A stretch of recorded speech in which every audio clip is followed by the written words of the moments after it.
Тоорой банд. Эрт урд цагт Оросоос алшид Тоорой банд гэдэг сайн нэр ирж гин.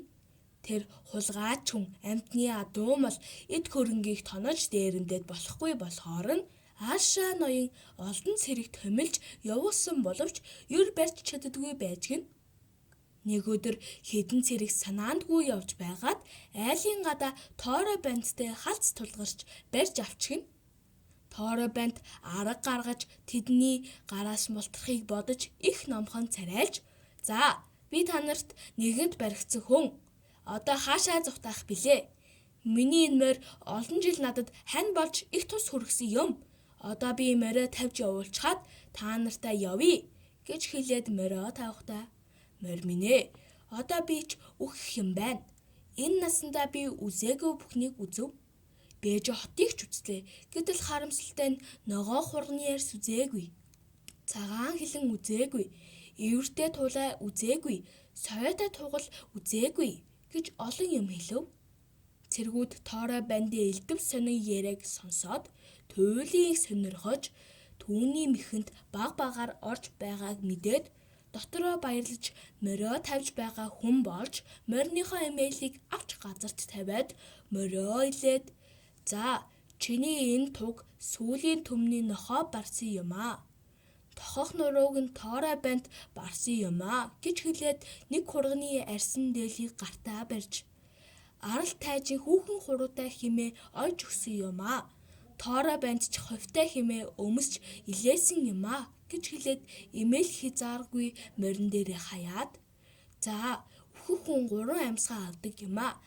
Алагдах хүн 3 үгээ хэлдэг юм аа" гэж өнөө цэргүүдэд олон үгээ дэлгэж хэлэхэд тэдгээр цэргүүдч Тоорой бандын үгэнд уярч сэрэмжээ алдан бууд зэвсгээ газарт тавьж түшин зогсоход Тоорой банд мориндоо үсрэн мордож мориныхоо баруун тал руу нэгсээ алгацсанд морин нисэх мэд хурдан тавхиж одов.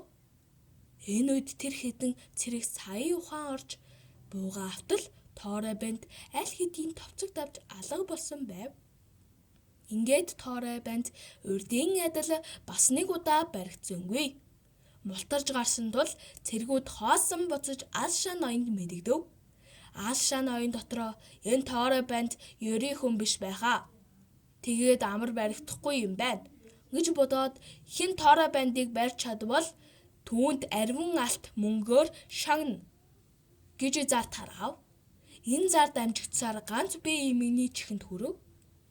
Нэг өдөр Тоорой банд тэнүүжилж яваад өнөө хэмэгнийд хурч ирэв. Эмэг нь Тоорой бандыг таниад ихэд сайн загнаж амттай хоолундаар дайлж торгон хүнжил засаж унтуулав.